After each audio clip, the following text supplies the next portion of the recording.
السلام علیکم ورحمۃ اللہ وبرکاتہ۔ الحمد للہ رب العالمین والصلاة والسلام علی اشرف الانبیاء والمرسلین نبینا محمد وعلی آلہ واصحابہ اجمعین اما بعد۔ قال اللہ سبحانہ وتعالی فی کلامہ المجید اعوذ باللہ من الشیطان الرجیم بسم اللہ الرحمن الرحیم وما اصابکم من مصیبۃ فبما کسبت ایدیکم ویعفو عن کثیر۔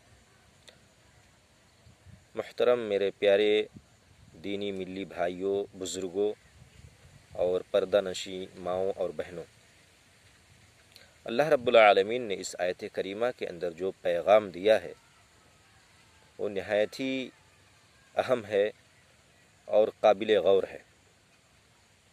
اللہ رب العالمین فرما رہا ہے کہ جو بھی مصیبتیں تمہیں پہنچتی ہیں وہ تمہارے ہاتھ کی کمائی ہوتی ہے۔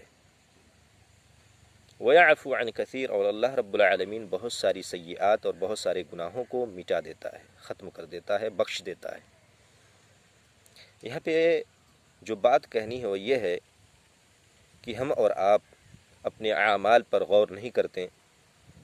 ہم اور آپ کتنے اعمال کر رہے ہیں، کون سے اعمال کر رہے ہیں، اچھے اعمال کر رہے ہیں یا برے اعمال کر رہے ہیں، اس پر غور و فکر کرنے کے بجائے ہم یہ کہتے ہیں کہ اللہ رب العالمین نے ہمیں آزمائش کے اندر مبتلا کر دیا ہے، یا ہمیں اللہ رب العالمین نے مصیبتوں میں یا پریشانیوں میں گھیر دیا ہے۔ یہ کہنا بالکل غلط ہے، کیونکہ اللہ رب العالمین بہت غفور و رحیم ہے۔ اللہ رب العالمین بخشنے والا ہے، اللہ رب العالمین نوازنے والا ہے، اللہ تعالیٰ دینے والا ہے۔ اللہ رب العالمین اپنے بندے پر ظلم نہیں کرتا، بلکہ اللہ رب العالمین اپنے بندوں کے توقع سے زیادہ دیتا ہے۔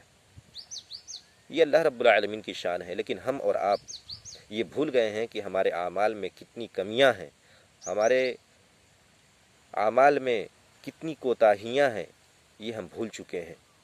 بجائے اس کے کہ ہم اللہ رب العالمین کو یاد کریں، ہم خرافات میں گم ہو چکے ہیں، ہم برائیوں کے اندر مگن ہیں، اور ہمیں احساس تک نہیں ہے کہ ہم برائیوں کے اندر غرق ہو چکے ہیں، اور دن بدن ہماری حسنات میں کمی واقع ہو رہی ہے، اور ہماری میزان میں برائیوں کا انبار لگ رہا ہے۔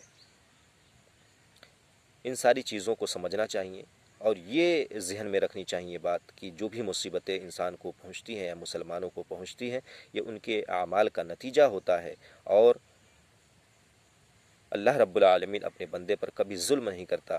اللہ تعالی ہم تمام لوگوں کو حسن عمل کی توفیق سے نوازے۔ السلام علیکم ورحمۃ اللہ وبرکاتہ۔